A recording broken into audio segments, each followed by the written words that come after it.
যদি কারো টাকা দেখে ভালোবাসো, সেটাও ভালোবাসা নয়, সেটা হলো লোভ। আর যদি কারো মন দেখে ভালোবাসো, সেটাই ভালোবাসা। কারণ ভালোবাসার জন্য কোনো কারণ থাকে না। মনের অজান্তেই যে ভালোবাসাগুলো হয়ে যায়, সেগুলোই প্রকৃত ভালোবাসা।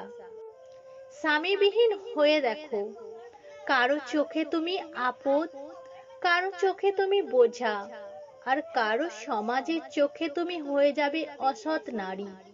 একটা অচেনা মানুষের সাথে কথা বলতে বলতে এক সময় সে চেনা হয়ে যায়, কিন্তু কষ্টটা তখনই বোঝা যায় যখন এতটা সময় নিয়ে ধীরে ধীরে চেনা মানুষটা এক নিমিষে অচেনা হয়ে যায়। সম্মান করলে মানুষ কখনো ছোট হয় না। জীবনে কষ্ট না থাকলে মানুষ কখনো সফল হয় না। একটু অবহেলা আর একটু খারাপ ব্যবহারই একটি ভালো সম্পর্ক ভেঙে দেওয়ার জন্য যথেষ্ট। মানুষটা রোজ আপনাকে অবহেলা করে পাত্তা দেয় না।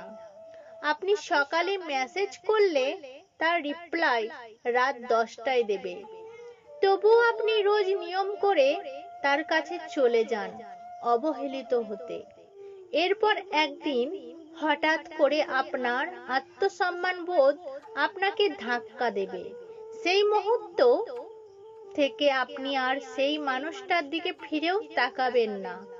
আর ঠিক সেই সময়ে ওই মানুষটাও বলে উঠবে আপনি বদলে গেছেন। নিয়মিত খোঁজ নেওয়া মানুষগুলো নিখোঁজ হতে বেশিক্ষণ লাগে না।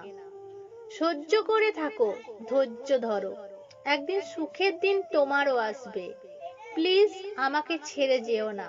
তুমি যেভাবে বলবে আমি ঠিক সেভাবেই থাকার চেষ্টা করব। এতটা অসহায়ত্ব ভাবে বলার পরও ছেড়ে যায় কিছু মানুষ। আমাদের সবচেয়ে